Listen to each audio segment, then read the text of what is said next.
तो आज हम लेकर आए हैं उत्तराखंड एलटी शिक्षक भर्ती के लिए शिक्षण अभिरुचि से प्रश्न। तो इससे पहले भी हमने यहाँ पर पार्ट डाले हुए हैं, तो वो अगर आपने नहीं देखे हैं तो वो भी देख लें। तो जितने भी हम क्वेश्चन कर रहे हैं ये सभी के सभी एलटी के नए सिलेबस के आधार पर हैं। तो चलिए शुरू करते हैं। तो यहाँ पर पहला क्वेश्चन है, शिक्षा के प्रेरणा के सिद्धांत का क्या अर्थ है। तो पहला दिया गया यहाँ पे, प्रेरणा छात्रों में रुचि उत्पन्न करती है। प्रेरणा छात्रों की स्मरण शक्ति को तीव्र करती है।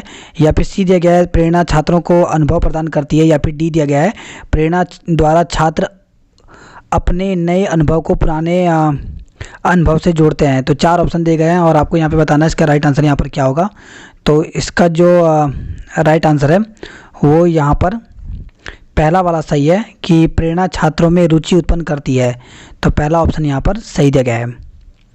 नेक्स्ट क्वेश्चन है यहाँ पर, शिक्षा का रुचि का सिद्धांत बताता है कि शिक्षक को अपने छात्रों को पढ़ाने में रुचि लेनी चाहिए। या फिर सेकंड दिया गया है, शिक्षक को बालक में सीखने की रुचि पैदा करनी चाहिए। या फिर थर्ड ऑप्शन दिया गया है, रुचि से छात्रों का जीवन संवरता है। या फिर फोर्थ दिया गया है, छात्रों को जिस कार्य में रुचि नहीं होती उसे वे मन लगाकर नहीं करते हैं। तो चार ऑप्शन दिए गए हैं और यहाँ पे बताना है कि शिक्षा का रुचि का सिद्धांत क्या बताता है। तो चार ऑप्शन है, इसका राइट आंसर यहाँ पर क्या होगा। तो इसका जो राइट आंसर है वो यहाँ पर डी वाला सही है, यानी फोर्थ वाला सही है। छात्रों को जिस कार्य में रुचि नहीं होती उसे वे मन लगाकर नहीं करते हैं। तो बिल्कुल यहाँ पर ये सही आंसर है। अब आगे बढ़ते हैं नेक्स्ट क्वेश्चन की ओर। नेक्स्ट है यहाँ पर, छात्र को क्या और कितना पढ़ाया जाए इस बात का निर्णय अध्यापक करता है। यह शिक्षा के किस सिद्धांत के अंतर्गत आता है। तो बहुत ही इंपॉर्टेंट क्वेश्चन है ये। तो पहला दिया गया है निश्चित उद्देश्य का सिद्धांत, सेकंड दिया गया चयन का सिद्धांत, थर्ड दिया गया नियोजन का सिद्धांत, या फिर रुचि का सिद्धांत। तो चार ऑप्शन दिए गए हैं और इसमें बताना है कि छात्र को क्या और कितना पढ़ाया जाए इस बात का निर्णय अध्यापक करता है, यह किस सिद्धांत के अंतर्गत आता है। तो इसका जो राइट आंसर है वो यहाँ पर सेकंड वाला सही है, चयन का सिद्धांत। इसे चयन का सिद्धांत कहते हैं। नेक्स्ट क्वेश्चन दिया गया है, एक अच्छी परीक्षा के 3 गुण जरूरी होते हैं। तो पहला ऑप्शन दिया गया वैधता, विश्वसनीयता और व्यवहारिकता। या फिर सेकंड दिया गया व्यापकता, मूल्यांकन और प्रयोगात्मकता। थर्ड दिया गया यहाँ पे वैधता, मूल्यांकन और व्यवहारिकता। और फोर्थ दिया गया है व्यापकता, मूल्यांकन और व्यवहारिकता। तो चार ऑप्शन दिए गए हैं, आपको बताना है कि एक अच्छी परीक्षा में 3 गुण जरूरी हैं, वो कौन कौन से हैं।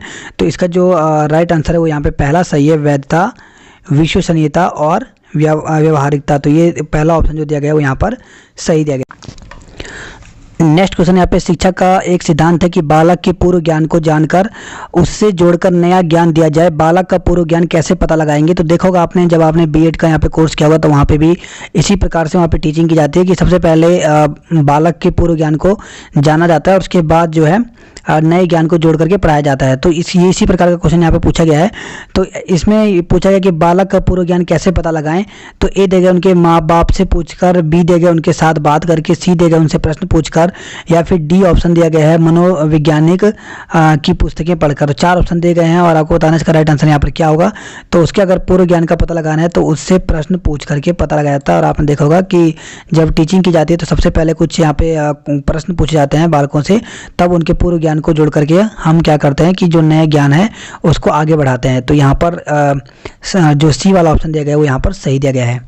आगे बढ़ते हैं नेक्स्ट क्वेश्चन की ओर। नेक्स्ट है यहाँ पे, छात्रों की उत्तर पुस्तिकाओं की जांच उनके अध्यापकों को नहीं अन्य अध्यापकों को द्वारा की जानी चाहिए।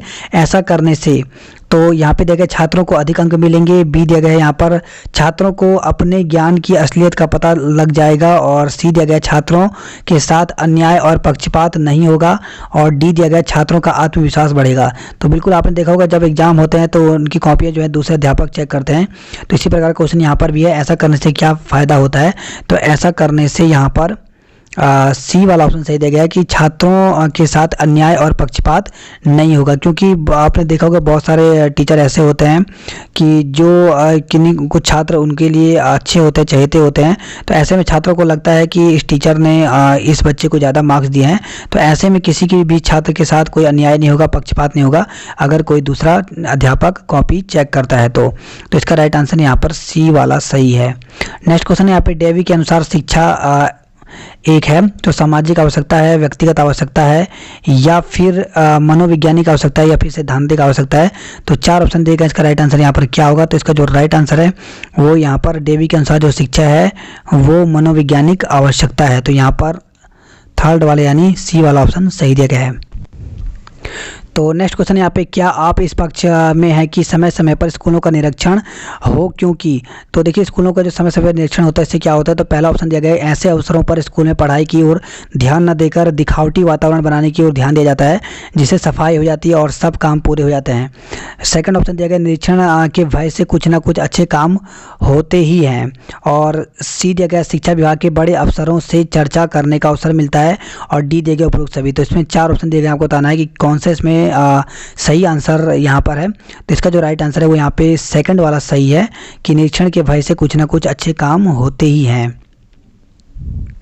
आगे बढ़ते हैं नेक्स्ट क्वेश्चन की ओर। नेक्स्ट यहाँ पे, छात्र केंद्रित शिक्षण का आशय है। तो पहला ऑप्शन दिया गया, प्रत्येक छात्र की आवश्यकता का ध्यान रखना। सेकंड दिया गया, छात्रों को मनमानी करने की छूट देना। सी दिया गया है, यानी थर्ड ऑप्शन दिया गया, सभी छात्रों को निःशुल्क शिक्षा देना। और फोर्थ ऑप्शन दिया गया, शिक्षण में छात्रों का पूर्ण सहयोग लेना। तो छात्र केंद्रित जो शिक्षण है, इसका जो आशय होता है, इसका क्या होता है, इसका तो राइट आंसर है वो यहाँ पर है पहला वाला कि प्रत्येक छात्र की आवश्यकता का ध्यान रखना।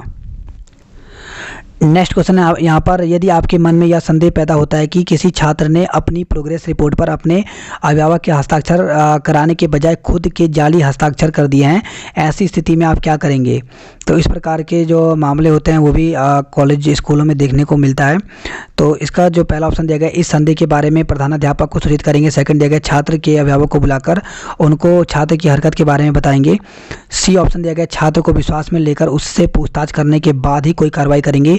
या फिर डी दिया गया, अन्य छात्रों के समक्ष उस छात्र को अपमानित करेंगे और समुचित दंड देंगे। तो इसका राइट आंसर यहाँ पर क्या होगा? तो इसका जो राइट आंसर है वो यहाँ पे थर्ड वाला सही है कि छात्र को विश्वास में लेकर उससे पूछताछ करने के बाद कोई कार्रवाई करेंगे। आगे बढ़ते हैं नेक्स्ट क्वेश्चन की ओर। नेक्स्ट यहाँ पे, स्कूल में बालक की स्वतंत्र और स्वाभाविक अभिव्यक्तियों के लिए व्यवस्था की जानी चाहिए, यह कथन किसका है? तो यहाँ पे पहला ऑप्शन दिया गया, टी रेमांड, रायबर्न, मॉन्टेसरी और लैंडन। तो 4 ऑप्शन दिए गए हैं और आपको बताना इसका राइट आंसर यहाँ पर क्या होगा। तो इसका जो राइट आंसर है वो यहाँ पर थर्ड वाला, यानी जो सी वाला ऑप्शन है मॉन्टेसरी, वो यहाँ पर सही दिया गया है। नेक्स्ट क्वेश्चन है पे, पाठ योजना तभी सही बन सकेगी जब शिक्षक को। तो पहले यहाँ पे छात्रों के पूर्व ज्ञान का पता हो। सेकंड दिया गया है, विभिन्न शिक्षण विधियों का ज्ञान हो। और थर्ड दिया गया यहाँ पर शिक्षण सिद्धांतों का ज्ञान हो। या फिर डी, उपरोक्त सभी। तो इसका जो राइट आंसर होगा वो यहाँ पे उपरोक्त सभी यहाँ पर सही है। उसको छात्रों के पूर्व ज्ञान का भी पता होना चाहिए, शिक्षण विधियों का भी ज्ञान होना चाहिए और शिक्षण सिद्धांतों का भी ज्ञान होना चाहिए, तभी जो लेसन प्लान है, पाठ योजना है, वो सही से बन सकता है। आगे बढ़ते हैं नेक्स्ट क्वेश्चन की ओर। नेक्स्ट यहाँ पे, आप किस छात्र को समस्या छात्र मानेंगे? तो पहला ऑप्शन दिया गया, जो कक्षा शिक्षण के दौरान बहुत से प्रश्न करे। या फिर जो कक्षा शिक्षण के दौरान पढ़ाई की ओर ध्यान ना दे। या फिर जो कक्षा के छात्रों से अलग अपने आप में खोया रहे।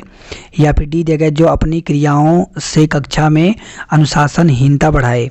तो 4 ऑप्शन दिए गए हैं और आपको बताना इसका जो राइट आंसर यहाँ पर क्या होगा। तो इसका जो राइट आंसर है, यानी जो यहाँ पे पूछा गया है कि समस्या छात्र किसे मानेंगे, तो वही छात्र समस्या छात्र माना जाएगा जो अपनी क्रियाओं से कक्षा में अनुशासनहीनता बढ़ाए। तो यहाँ पर फोर्थ वाला सही दिया गया है। नेक्स्ट यहाँ पे, खेल के माध्यम से शिक्षा। तो यहाँ पे देखिए, मनोवैज्ञानिक है, अमनोवैज्ञानिक है, रचनात्मक प्रवृत्ति को दबाती है या फिर समूह प्रवृत्ति को दबाती है। तो 4 ऑप्शन दिए गए हैं यहाँ पर और बताना इसका राइट आंसर यहाँ पर क्या होगा। तो इसका जो राइट आंसर है वो यहाँ पर पहला सही है कि खेल के माध्यम से शिक्षा जो है वो मनोवैज्ञानिक है।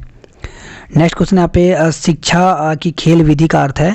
तो खेल क्रियाओं द्वारा शिक्षा, खेल क्रियाओं द्वारा मनोरंजन, खेल की शिक्षा, क्रियाशीलता पर जोर। तो 4 ऑप्शन दिए गए हैं, बहुत ही इंपॉर्टेंट क्वेश्चन है ये भी।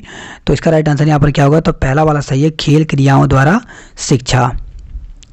नेक्स्ट क्वेश्चन है यहाँ पे, कक्षा शिक्षण की उत्तम प्रणाली वो है जिसमें प्रश्नोत्तर की आवश्यकता न पड़े, अध्यापक छात्रों से प्रश्न पूछें, छात्र अध्यापक से शंका समाधान करें। या फिर डी दिया गया है, अध्यापक और छात्र दोनों प्रश्न पूछें। तो 4 ऑप्शन दिए गए हैं और आपको बताना इसका राइट आंसर यहाँ पर क्या होगा। तो इसका जो राइट आंसर है वो यहाँ पर फोर्थ वाला सही है, अध्यापक और छात्र दोनों प्रश्न पूछें, यही कक्षा शिक्षण की उत्तम प्रणाली है। नेक्स्ट क्वेश्चन यहाँ पर, कक्षा में आप कैसे प्रश्न करना पसंद करेंगे? तो जिनका उत्तर सभी छात्र दे सकें, जिनका उत्तर कोई भी छात्र ना दे सके, जिनका उत्तर शायद ही कोई छात्र दे सके, या फिर जिनका उत्तर देने के लिए छात्रों को कुछ सोचना पड़े। तो इसका राइट आंसर यहाँ पर क्या होगा। तो इस प्रकार के आप क्वेश्चन पूछेंगे उनसे बच्चों से, जिनका उत्तर देने के लिए छात्रों को कुछ सोचना पड़े। तो यहाँ पर डी ऑप्शन सही दिया गया है। नेक्स्ट क्वेश्चन है यहाँ पे, जिज्ञासा जन्मजात होती है, पैदा की जाती है, ज्ञान से बढ़ती है या फिर अध्यापक में अवश्य होनी चाहिए। तो 4 ऑप्शन दिए गए हैं, इसका राइट आंसर यहाँ पर क्या होगा? तो इसका जो राइट आंसर है, जिज्ञासा जो है वो पैदा की जाती है। तो यहाँ पर सेकंड ऑप्शन सही दिया गया है। नेक्स्ट क्वेश्चन यहाँ पे, छात्रों के आवेगों का दमन करने से संभवतः वे अनुशासन मानने लगते हैं, उनमें विद्रोह भावना पनपने लगती है या फिर अपनी सृजनात्मक शक्ति कुंठित हो जाती है, या फिर यहाँ पे जो दिया गया है ख और ग दोनों। तो इसका राइट आंसर यहाँ पर क्या होगा? तो इसका जो राइट आंसर है वो यहाँ पर ख और ग यानी लास्ट वाला ऑप्शन सही दिया गया है। नेक्स्ट क्वेश्चन है यहाँ पे, अभ्यास से तो याद होता है, ज्ञानेंद्रियों का प्रशिक्षण होता है, गृह कार्य नियमित करने की आदत पड़ती है या फिर ज्ञान प्राप्त होता है। तो 4 ऑप्शन दिए गए हैं, इसमें बताना है कि राइट आंसर यहाँ पर क्या होगा। तो इसका जो राइट आंसर है वो यहाँ पर सेकंड सही दिया गया कि अभ्यास से ज्ञानेंद्रियों का प्रशिक्षण होता है। तो सेकंड ऑप्शन सही दिया गया है। नेक्स्ट क्वेश्चन यहाँ पे, छोटे बच्चे लंबे और कठिन शब्दों का सही उच्चारण नहीं कर पाते, आप क्या उपाय करेंगे? तो पहला ऑप्शन दिया गया, ऐसे शब्दों को बार बार बुलवाएंगे, ऐसे शब्दों को पहले खंडों में बांटकर बुलवाएंगे, या फिर मिलते जुलते उच्चारण वाले शब्दों का सहारा लेंगे, या फिर दिया गया यहाँ पे ख और ग दोनों। तो इसका जो राइट आंसर है वो यहाँ पर क्या होगा? तो इसका जो राइट आंसर है वो यहाँ पे फोर्थ वाला सही है, यानी ख और ग दोनों। ख यानी ऐसे शब्दों को पहले खंडों में बांटकर बुलवाएंगे और मिलते जुलते उच्चारण वाले ऐसे शब्दों का सहारा लेंगे। तो इस प्रकार का जो इसका राइट आंसर था वो यहाँ पर लास्ट वाला यानी फोर्थ वाला सही था। नेक्स्ट क्वेश्चन यहाँ पे, भारत में ब्रिटिश शासन काल में अंग्रेजी को शिक्षा का माध्यम बनाने में सबसे महत्वपूर्ण भूमिका किसकी थी? काफ़ी इंपॉर्टेंट क्वेश्चन है, एग्जाम में पूछा भी गया है ये।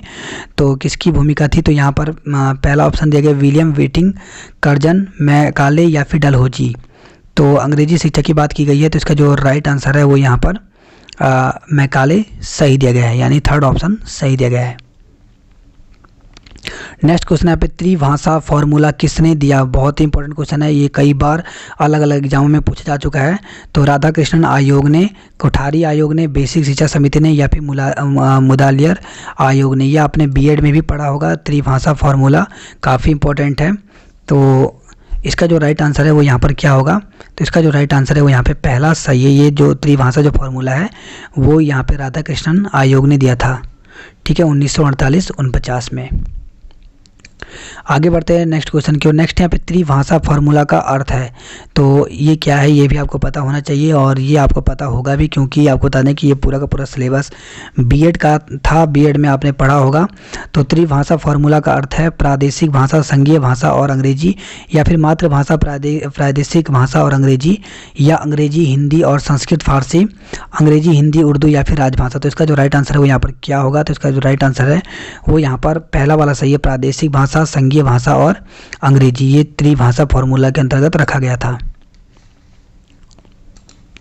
नेक्स्ट क्वेश्चन है पे, शिक्षण की डाल्टन विधि आरंभ करने का श्रेय किसे जाता है? तो पहला ऑप्शन दिया गया यहाँ पे डॉक्टर डाल्टन को, पार्कहर्स्ट को, या फिर किलपैट्रिक को, या फिर विंसेंट को। तो 4 ऑप्शन दिए गए हैं, इसका राइट आंसर यहाँ पर क्या होगा? तो इसका जो राइट आंसर है वो यहाँ पे पार्कहर्स्ट है। इन्होंने ही शिक्षण का डाल्टन विधि प्रारंभ करने का श्रेय इन्हें ही जाता है। आगे बढ़ते हैं हम नेक्स्ट क्वेश्चन की ओर। नेक्स्ट यहाँ पे, प्रयोजनवाद ने किसे जन्म दिया? तो बेसिक शिक्षा को, प्रोजेक्ट विधि को, शिक्षा की खेल विधि, व्यावसायिक शिक्षा। तो 4 ऑप्शन दिए गए हैं, इसका राइट आंसर यहाँ पर क्या होगा? तो इसका जो राइट आंसर है वो यहाँ पर सेकंड सही है, प्रोजेक्ट विधि। तो प्रयोजनवाद जो है उसने किसे जन्म दिया? तो प्रोजेक्ट विधि को। नेक्स्ट क्वेश्चन है पे, शिक्षा में प्रयोजनवाद की विचारधारा का प्रवर्तक कौन था? तो 4 ऑप्शन दिए गए यहाँ पर Kilpatrick, John Dewey, William James या फिर पेस्टालॉजी। तो इसका जो राइट आंसर है वो यहाँ पर सी यानी थर्ड वाला ऑप्शन सही दिया गया है, विलियम जेम्स। नेक्स्ट क्वेश्चन है पे, पेस्टालॉजी का विचार था कि, तो पहला ऑप्शन दिया गया शिक्षा बालक के विकास के अनुरूप होनी चाहिए, शिक्षक बालक के व्यक्तित्व का आदर करे, या फिर शिक्षा का उद्देश्य बच्चों की मानसिक शक्तियों का विकास करना, या उपरोक्त सभी। तो इसका जो राइट आंसर है वो यहाँ पर उपरोक्त सभी सही है। नेक्स्ट क्वेश्चन यहाँ पे, पाठ्यक्रम लोचशील यानी फ्लेक्सिबल होना चाहिए, यदि ऐसा नहीं होगा तो उससे अलग अलग व्यक्तित्व वाले छात्रों का विकास नहीं हो पाएगा, वह विषय केंद्रित हो जाएगा, वह सामाजिक भावनाओं को प्रोत्साहित नहीं कर पाएगा, या फिर वह छात्रों में लोकप्रिय नहीं हो पाएगा। तो 4 ऑप्शन दिए गए हैं और बिल्कुल ये क्वेश्चन बहुत ही इंपॉर्टेंट है, क्योंकि अगर पाठ्यक्रम जो है वो फ्लेक्सिबल नहीं होगा तो ऐसा होने से क्या होगा, तो ऐसे होने से अलग अलग व्यक्तित्व वाले छात्रों का विकास नहीं हो पाएगा। तो पहला ऑप्शन सही दिया गया है। आगे बढ़ते हम नेक्स्ट क्वेश्चन की ओर। नेक्स्ट यहाँ पे शिक्षा के संबंध में गांधी जी के कुछ विचार नीचे दिए गए हैं, उनमें से कौन सा गलत है। तो पहला दिया गया यहाँ पे शिक्षा में प्रयोग, कार्य और खोज को स्थान मिलना चाहिए, शिक्षा स्वावलंबी होनी चाहिए, साक्षरता शिक्षा है, शिक्षा बालकों की समझ शक्तियों तथा उसमें निहित गुणों का विकास करने वाली होनी चाहिए।